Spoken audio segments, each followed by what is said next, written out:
Good morning students, my name is Nikita. Welcome to my channel Commerce Fun Time. Today is our topic on bookkeeping, accounting and accountancy.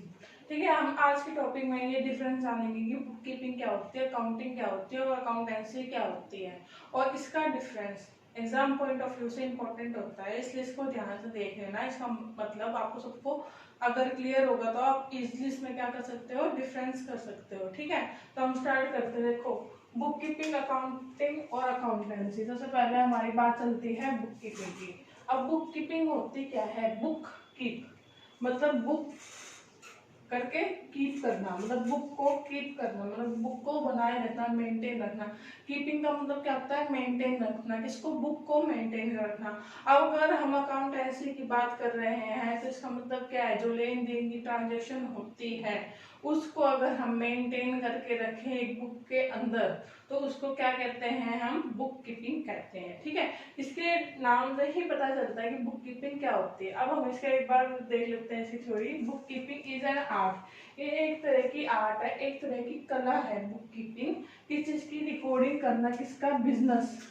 Business dealing. जो हम business dealing करते हैं, cell purchase करते हैं, जैसे आप रोटी work पापा या किसी का बिजनेस होगा, या आप किसी से सामान लेने जाते हो या बेचते हो सामान, किसी से खरीदा हो बेच दिया, जो ये लेन देन होता है उसको रिकॉर्ड करना। किसके लेन देन को? बिजनेस के। ऐसे नहीं है कि आप राशन का सामान लेने जा रहे हो तो उसको रिकॉर्ड करोगे, नहीं।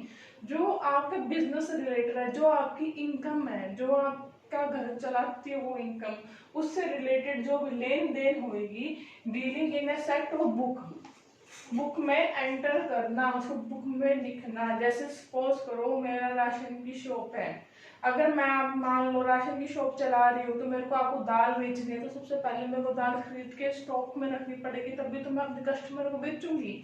तो जब मैं उससे परचेज करूंगी, मान लो डीलर से मैं परचेज करूंगी, तो मैं उसकी एंट्री करूंगी कि मैंने इस बंदे से 1 लाख का माल खरीदा। और 1 लाख का माल खरीद के मैं क्या करती हूँ? अलग अलग कस्टमरों में बांट देती हूँ, उनकी क्वांटिटी उनकी नीड के अकॉर्डिंग।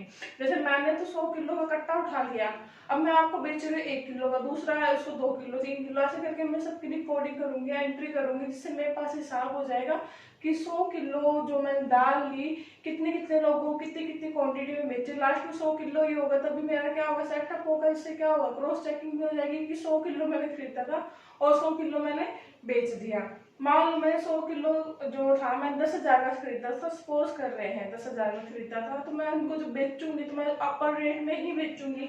तो जो 100 किलो का मैं इक्वल टू करके आएगा, जैसे मान लो मैंने 10,000 में खरीदा था, उसका आता है अगर मैं बेचा तो 12,000 में बेचा है, तो 12,000 माइनस 10,000 कितना हो जाएगा कि मैंने 12,000 में बेच दिया और 10,000 में खुद कॉस्ट लगी थी मेरे को, तो यहाँ पे क्या हो जाएगा? 2,000 का प्रॉफिट हो जाएगा। ये तो हमने उंगलियों पे काउंट कर लिया क्योंकि हमने एग्जांपल लिया। वो एक अकाउंटेंसी जब हम बिजनेस चलाते हैं तो खाली हमें दाल थोड़ा बेचने होते हैं।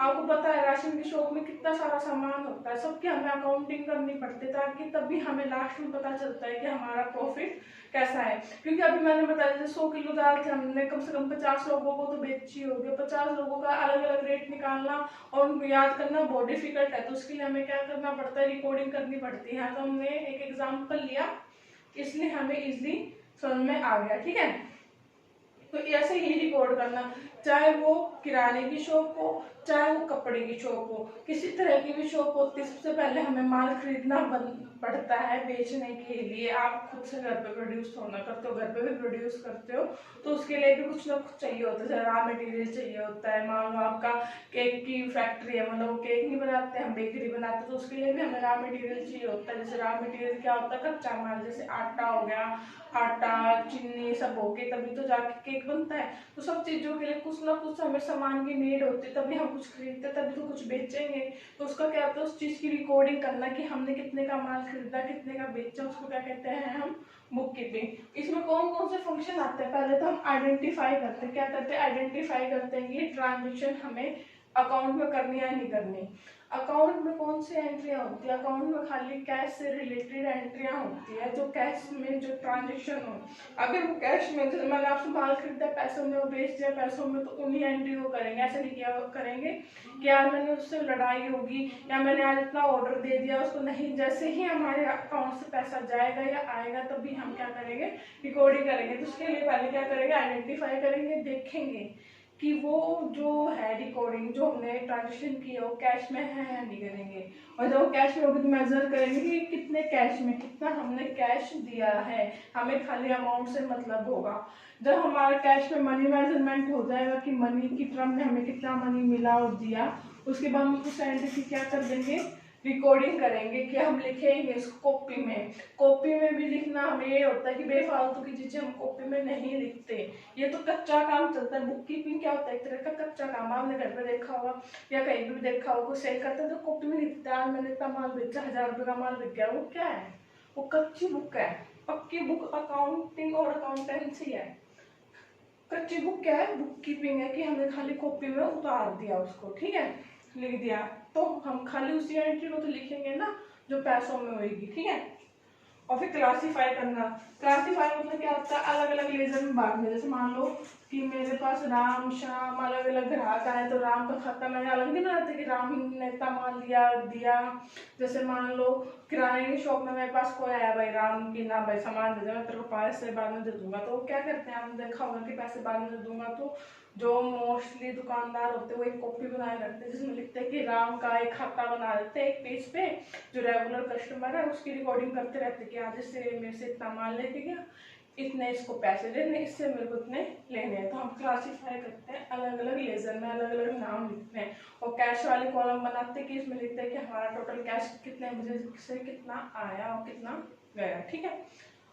आई होप आपको समझ में आया होगा बुक कीपिंग क्या है, ठीक है। एक चीज और होती है, बुक कीपिंग प्राइमरी बुक होती है। प्राइमरी मतलब सबसे छोटी बुक, सबसे पहले जो भी अकाउंट स्टार्ट होता है वो बुक कीपिंग से स्टार्ट होता है। इसको कोई भी बंदा काम कर सकता है, मतलब कोई स्पेशलाइज नॉलेज की जरूरत नहीं होती। स्पेशलाइज नॉलेज क्या होता है कि आपको कोई कोर्स करने की जरूरत नहीं होती इसकी रिकॉर्डिंग करने के लिए। खाली आपको यही तो समझना है कि कैश की ट्रांजेक्शन है या नहीं है। अगर नहीं है तो मत करो, और है तो इसकी रिकॉर्डिंग कर दो, ठीक है। यहाँ समझ में आ गया। और बुक कीपिंग क्या है, प्राइमरी बेस है किसका, अकाउंटिंग और अकाउंटेंसी की। अगर बुक कीपिंग नहीं होगी तो ये दोनों नहीं हो सकते। पहले सबसे पहले हमें क्या करना पड़ेगा, बुक कीपिंग करना पड़ेगा, उसके बाद ही अकाउंटिंग और अकाउंटेंसी होएगी, ठीक है। यहाँ पे समझ में आ गया। अकाउंटिंग क्या है, अब सेकंड पॉइंट है अकाउंटिंग। जहाँ पे बुक कीपिंग का काम खत्म होता है वहां पे अकाउंटिंग का काम स्टार्ट होता है, ठीक है। इसके लिए हमें ना एक अकाउंटेंट रखना पड़ता है जिसको एक स्पेसिफिक कोर्स करना पड़ता है, स्पेसिफिक स्किल जरूरी होती है। हर कोई बंदा इसकी अकाउंटिंग नहीं कर सकता, ठीक है। अकाउंटिंग क्या होता है, समराइज करना। जब जैसे अभी लेजर का बना लिया, हम लेजर बना रहे हैं, छोटे छोटे फॉर्म में बांटना। जैसे समराइज किया मैंने, जैसे मैंने आपको एक एग्जांपल दिया था राम वाला, कि राम हमसे सामान लेता है तो जब वो क्या कहता है कि आप ना मेरे को पूरा महीने का सामान दे दो और एक बार में मैं आपकी बिल की पेमेंट कर दूंगा। जब वो एक महीने का सारा रिकॉर्ड करता है और लास्ट में उसका बिल बनता है 20,000 का, तो वो एकदम से उससे मांग लेता है कि भाई हमारा 20,000 का हो गया। तो इसको समराइज कहते हैं कि हमने पूरा टोटल कर दिया। एक तारीख को इतना नया माल खरीदा, दो को इतना खरीदा, टोटल करके प्लस करके उसमें लिख दिया कि टोटल कितना आ गया। तो वो क्या होता है, समराइज फॉर्म होती है कि हमें पूरा अकाउंट देखने की जरूरत नहीं है, जो उसका टोटल आ गया। जैसे हमारा एक कस्टमर तो होता नहीं, हमारे बिजनेस में बहुत सारे कस्टमर होते हैं जो हमसे उधार खरीदते हैं। सबके अकाउंट को हमें अगर ऐसे अकाउंटिंग करके करने लगे तो हो गया। तो हम क्या करते हैं, लास्ट में सबका टोटल कर देते हैं महीने साल के एंड में कि हमें इससे इतने पैसे लेने हैं, ठीक है। तो उसको क्या करता है अकाउंटिंग, क्या करती है, इसको समराइज करती है। समराइज मतलब सम अप करती है, सम अप मतलब प्लस करती है उसके अकाउंट को, ठीक है। फिर उसको देखती है, एनालाइज करती है, चेक करती है कि जो हमने सम अप किया है वो सही है या नहीं है। और अगर सम अप करने के बाद वो देखती है टोटल कितना हमारा प्रॉफिट हुआ है पूरे साल का, क्योंकि उसको पैसे लेने हैं, सबसे पैसे लेना देना सब कुछ। वो क्या करता है, जब एक अकाउंट बंद होते हैं, मतलब एक साल के बाद उसकी रिकॉर्डिंग बंद होती है, तो हम सारे क्या करते हैं, जिसको निपटाना है पैसे देके निपटा देते हैं, जिससे लेना होता है हम उससे ले लेते हैं, ठीक है। समझ में आ गई बात। जिससे लेना है उससे ले लेंगे, जिसको देना है उससे दे देंगे। जब सब कुछ लेन देन हो जाता है तो उसका डिफरेंस होता है, तो उसको क्या कहते हैं हम, प्रॉफिट। मान लो मैंने पूरे साल की सेल की थी 1,00,000 और मेरा खर्चा निकला खाली 80,000। 80,000 लगाया, 50,000 लगाया, सारा कुछ खरीद वरीद के खर्चा 80,000 है, और जो माल बेचा था वो 1,00,000 का। तो जो डिफरेंस होगा वो क्या हो जाएगा, हमारा प्रॉफिट हो जाएगा। तो हम इसे क्या करते हैं, एनालाइज करते हैं कि हमारा प्रॉफिट कितना आया। अगर आया तो कैसे आया, अगर कम आया तो क्यों आया, ज्यादा आया तो कैसे आया, हमें और क्या करना पड़ेगा इम्प्रूवमेंट के लिए। तो वो क्या होता है, वो एनालाइज होता है, ठीक है। फिर क्या करते हैं, जब हमारा प्रॉफिट होता है तो हमारी कंपनी को क्या करते हैं, हम कम्युनिकेट करते हैं। जो अकाउंटेंट होता है सारा प्रॉफिट निकाल के कंपनी को बताता है कि आपका पूरे साल का प्रॉफिट कितना आया, आपको इतने का क्या हुआ है, प्रॉफिट हुआ है। ठीक है, तो समझ में आ गया कम्युनिकेटिंग क्या होता है। ठीक है, लास्ट में है अकाउंटेंसी। अकाउंटेंसी क्या होता है, इन दोनों का सम होता है, इन दोनों से बनती है एक अकाउंटेंसी बनती है। मतलब क्या है, इन दोनों के बिना अकाउंटेंसी नहीं हो सकती, ना इनके बिना ये हो सकता है। तो ये प्राइमरी बेस है, ये सेकेंडरी मेन बेस है। ठीक है, अकाउंटेंसी क्या होता है, it is a body of knowledge. Body of knowledge क्या होता है, स्पेसिफाइड नॉलेज होती है इसको करने के लिए, प्रिस्क्राइबिंग सर्टेन रूल। जो सर्टेन रूल होते हैं, जो मैंने आपको प्रिंसिपल का चैप्टर करवाया थर्ड, उसमें जैसे वो रूल्स है ना, उस रूल्स का ज्ञान किसको होता है, खाली कॉमर्स वाले बच्चों को होता है। जो कॉमर्स का क्या होता है, बिजनेस का ही एक क्या करते हैं, कोर्स होता है कॉमर्स। तो कॉमर्स वाले बच्चों को ही वो प्रिंसिपल पता होंगे, जैसे मैंने आपको बताया। अगर मैं कोई कह रहा हूँ नॉन मेडिकल वाले बच्चों को ये प्रिंसिपल नहीं पता होंगे, क्योंकि कॉमर्स के रूल्स हैं ये। तो इसके लिए क्या होता है, स्पेसिफिक रूल चाहिए होते हैं, principle to be observe. Principle जो मैंने बताया था थर्ड चैप्टर में, वो हमें ऑब्जर्व करने पड़ते, देखने पड़ते हैं। कब, जब हम ये सारा कुछ काम करते हैं, रिकॉर्डिंग करते हैं, क्लासिफाई करते हैं और समराइज करते हैं ट्रांजेक्शन का, तो हमें रूल्स रेगुलेशन को माइंड में रखते हुए ही रिकॉर्डिंग करनी पड़ती है। ऐसा तो जैसे मैंने आपको रूल बताया, खाली कैश के ट्रांजेक्शन को हम रिकॉर्ड करेंगे और किसी ऐसे इधर उधर की ट्रांजेक्शन को रिकॉर्ड नहीं करेंगे, तो ये क्या होता है, एक रूल है। तो वो रूल को ही मद्देनजर रखते हुए हमें क्या करनी पड़ती है, एंट्री करनी पड़ती है। आई होप आपको यहाँ से समझ में आ गया होगा। कोई भी प्रॉब्लम हो तो कमेंट बॉक्स में कमेंट करके आप पूछ सकते हो। और जो इसका डिफरेंस है, मैंने आपको इतना ब्रीफली समझा दिया है कि आप एक बार इसका डिफरेंस खुद से पढ़ सकते हो। अगर कोई प्रॉब्लम हो तो आप पूछना। नेक्स्ट टॉपिक है type of field of accounting. Type मतलब क्या होता है कि जो अकाउंटिंग है उसको भी काफी पार्टों में बांटा गया है, जो अलग अलग अकाउंटिंग का सम अप करके ही हम टोटल अकाउंटिंग बनाते हैं। तो हम वन बाय वन इसके अकाउंटिंग को पढ़ते हैं। ठीक है, फर्स्ट अकाउंटिंग क्या, फाइनेंशियल अकाउंटिंग। फाइनेंशियल अकाउंटिंग क्या होता है, नाम से पता चला, फाइनेंस की अकाउंटिंग करना। जितनी भी फाइनेंस से रिलेटेड, फाइनेंस मतलब पैसों से रिलेटेड एंट्री है उसको करना, अकाउंट में रिकॉर्ड करना, day to day and time to time record करना, एंड ऑफ द ईयर तक, मतलब स्टार्टिंग से लेके एंड ऑफ द ईयर तक रिकॉर्ड करना, और उससे नेट प्रॉफिट निकालना। नेट प्रॉफिट मतलब जो फर्म का टोटल शुद्ध प्रॉफिट है उसको निकालना, उसको क्या कहते हैं, हम फाइनेंशियल अकाउंटिंग कहते हैं। फाइनेंशियल अकाउंटिंग ही नेट प्रॉफिट निकालने में हेल्प करते हैं, बैलेंस शीट बनाने में हेल्प करती है। बैलेंस शीट आपकी बाद में आएगी लास्ट चैप्टर में, तो तब आपको डीप समझाएंगे उसमें क्या होता है। वैसे बैलेंस शीट में एसेट और लायबिलिटी निकाल के हम नेट प्रॉफिट निकाल के दोनों को मैच कर लेते हैं। ठीक है, अभी आपको इतनी समझ में नहीं आएगी, इसको हम बाद में एक्सप्लेन करेंगे जब उसका नाम आ जाएगा। ठीक है, तो इसकी जब तक इतना ही जानो कि बैलेंस शीट होती है जिससे हमें अपनी फाइनेंशियल पोजीशन पता चलती है कि हमारी कंपनी कहाँ स्टैंड अप करती है। तो फाइनेंशियल अकाउंटिंग में क्या करते हैं, हम नेट प्रॉफिट निकालते हैं। क्या निकालते हैं, नेट प्रॉफिट निकालते हैं, और फाइनेंस से रिलेटेड ही एंट्री करते हैं, पैसों से रिलेटेड ही क्या करेंगे, हम एंट्री करेंगे। ठीक है, सेकंड क्या है, कॉस्ट अकाउंटिंग। कॉस्ट अकाउंटिंग से क्या करते हैं, कॉस्ट की अकाउंटिंग करना, मतलब कि किसी चीज को बनाने के लिए जो भी कॉस्ट लगी, जो भी खर्चा लगा किसी चीज को बनाने से लेके बेचने तक का, उसकी रिकॉर्डिंग करना। जितने सारे खर्चे होंगे बिजनेस के, जितने भी खर्चे होंगे ए टू जेड, इस अकाउंटिंग के हेल्प से वो पता चल जाते हैं। उस अकाउंटिंग में हमें रिकॉर्ड करने पड़ते हैं, उसको कॉस्ट अकाउंटिंग कहते हैं।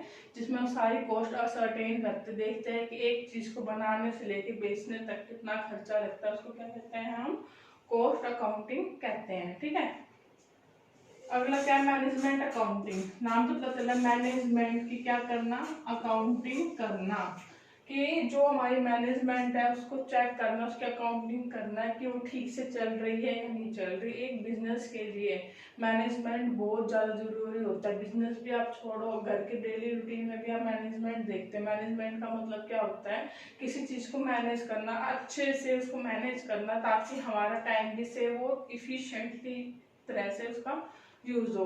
तो हमारे बिजनेस में मैनेजमेंट जरूरी होगी, क्योंकि अच्छी मैनेजमेंट होगी, कोई अच्छे से मैनेज करेगा तो हमारा बिजनेस टॉप मोस्ट में चलेगा।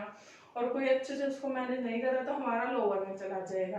तो हमें मैनेजमेंट को चेक करना है कि अकाउंटिंग चेक करने के जो मैनेजमेंट काम कर रही है वो ठीक से कर रही है या नहीं कर रही, बिजनेस के अकॉर्डिंग काम नहीं कर रही तो उसको हमें चेंज करना चाहिए, अगर अच्छे से कर रही है तो उसको और अप्रिशिएट करना चाहिए कि आप और अच्छे से काम कर सकते हो। ठीक है, तो मैनेजमेंट अकाउंटिंग होती है ये। अगला क्या है, टैक्स अकाउंटिंग। आपने सुन रखा होगा कि साल के एंड में सबको रिटर्न भरनी पड़ती है, सबको अपना टैक्स भरना पड़ता है। तो इसमें क्या होती है, टैक्स अकाउंटिंग और गवर्नमेंट को जाता है टैक्स, जितनी भी आपने इनकम कमाई है एक साल के अंदर, अगर वो लिमिट से ऊपर जा रही है गवर्नमेंट की बनाई हुई लिमिट से, तो आपको टैक्स पे करना पड़ता है गवर्नमेंट को। तो ये अकाउंटिंग ये होती है जो टैक्स कैलकुलेट करती है गवर्नमेंट को पे करने के लिए, उसको क्या कहते हैं हम, टैक्स अकाउंटिंग कहते हैं। ठीक है, समझ में आया आपको। अगला क्या है, social responsibility accounting. Social responsibility क्या होती है, जो हम सोशल मतलब कहते हैं हम सारे क्या है, सोशल एनिमल्स हैं और हम कहाँ रहते हैं, एक सोसाइटी में रहते हैं। तो हमारी सोसाइटी के लिए एक बिजनेस की क्या रिस्पॉन्सिबिलिटी होती है। मान लो हम जो काम धंधा करते हैं, जितना भी करते हैं, हम रह के कहाँ करते हैं, सोसाइटी के बीच में करते हैं, जितनी भी फैक्ट्रियाँ लगाते हैं सोसाइटी के बीच में लगाते हैं, और सोसाइटी को इसका कितना फेस करना पड़ता है। जैसे एयर पोल्यूशन होता है, जो ऊपर से धुआं निकलता है चिमनी, वो हमारी सोसाइटी को भी फेस करना पड़ता है। और अगर हमें लगा कचरा फेंक रहे हैं या जो भी आवाज़ हो रही है, मशीनों की चलने की आवाज़ होती है, हमारी सोसाइटी में ही रहते हैं तो उनको भी मतलब सोसाइटी को फेस करना पड़ता है। सोसाइटी सेक्रीफाइस करती है, अपने रिसोर्सेज हमें देती है। तो हमारी भी कुछ रिस्पॉन्सिबिलिटी होती है, बिजनेस की भी कुछ रिस्पॉन्सिबिलिटी होती है कि वो उसके लिए वो कुछ उनको पे ऑफ करे। जैसे कोई एजुकेशन में पैसा डोनेट कर देता है, कोई कुछ कर देता है, तो हम क्या करते हैं उसके हिसाब से हम अकाउंटिंग करते हैं कि जितना हम सोसाइटी का यूज़ कर रहे हैं, जितना उसको मतलब यूज़ में लेके आ रहे हैं, तो हमारी कुछ ना कुछ रिस्पॉन्सिबिलिटी है उनको बैक करने की, उनको कुछ के बदले कुछ देने की। तो हम उसकी क्या करते हैं, अकाउंटिंग करते हैं कि हमें उसको कितना देना है और कितना उनके लिए अच्छे से अच्छा करना है। जैसे आपने देखा होगा जो आसपास फैक्ट्रियाँ बनती है तो वहाँ पे रोड बनने लग जाते हैं, डैम बनते हैं, स्कूल्स बनते हैं और वहाँ का विकास होता है। तो वो इसलिए विकास होता है कि वो अपनी सोशल रिस्पॉन्सिबिलिटी को क्या करते हैं, काउंट करते हैं।